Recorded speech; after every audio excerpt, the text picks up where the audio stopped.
بسم اللہ الرحمن الرحیم نحمده ونصلی علی رسولہ الکریم اما بعد فاعوذ باللہ من الشیطان الرجیم بسم اللہ الرحمن الرحیم الصلاۃ والسلام علیک یا رسول اللہ وعلی آلک واصحابک یا حبیب اللہ۔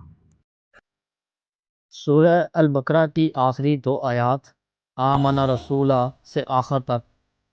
احادیث مبارکہ رسول اللہ صلی اللہ علیہ وآلہ وسلم کے ارشادات۔ آسمان سے ایک فرشتے نے حضور اکرم صلی اللہ علیہ وآلہ وسلم کی خدمت میں حاضر ہو کر بعد سلام کی عرض کیا، خوشخبری ہو، آپ صلی اللہ علیہ وآلہ وسلم کو دو نور عطا کیے گئے جو آپ صلی اللہ علیہ وآلہ وسلم سے پہلے کسی نبی کو نہیں دیے گئے تھے، ایک سورہ فاتحہ، دوسری سورہ البقرہ کی آخری دو آیات۔ آپ صلی اللہ علیہ وآلہ وسلم نے ان میں سے جو بھی پڑھیں گے وہ آپ صلی اللہ علیہ وآلہ وسلم کو ملے گا، یعنی اگر تعریفی کلمات ہیں تو تعریف کرنے کا ثواب ملے گا، اور اگر دعا کا جملہ ہے تو دعا قبول کی جائے گی۔ ابو مسعود انصاری رضی اللہ عنہ کی روایت کردہ ترمذی کی حدیث، جو شخص کسی رات سورہ بقرہ کی آخری دو آیات پڑھ لے تو یہ دو آیتیں اس کے لیے کافی ہو جائیں گی۔ علماء نے اس کے دو مطلب لیے ہیں، ایک یہ کہ وہ اس رات ہر برائی سے محفوظ رہے گا، دوسرا یہ کہ یہ دو آیتیں تہجد کے قائم مقام ہو جائیں گی۔ حسین میں حدیث کے حوالے سے لکھا ہے کہ اللہ تعالیٰ نے سورہ بقرہ کو ایسی دو آیتوں پر ختم کیا ہے جو مجھے اس خزانہ خاص سے عطا کی گئی ہیں،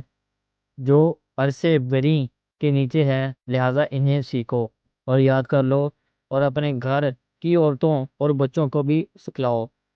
اور یاد کراؤ، اس لیے کہ وہ سامان رحمت ہیں اور حاصل قرآن ہیں اور دعائے عظیم ہیں۔ سورہ بقرہ کی آخری دو آیات کی فضیلت، یہ دونوں آیات معراج شریف کا تحفہ ہیں۔ جو شخص یہ دونوں آیات رات کے وقت پڑھے گا تو یہ دونوں اسے اس رات میں ہر چیز سے کافی ہوں گی۔ آمن الرسول بما انزل الیہ من ربہ والمؤمنون کل آمن باللہ وملائکتہ وکتبہ ورسلہ لا نفرق بین احد من رسولہ وقالوا سمعنا واطعنا غفرانک ربنا والیک المصیر۔ لا یکلف اللہ نفسا الا وسعها لها ما کسبت وعلیہا ما اکتسبت ربنا لا تؤاخذنا ان نسینا او اخطانا ربنا ولا تحمل علینا اصرا کما حملته علی الذین من قبلنا ربنا ولا تحملنا ما لا طاقة لنا به واعف عنا واغفر لنا وارحمنا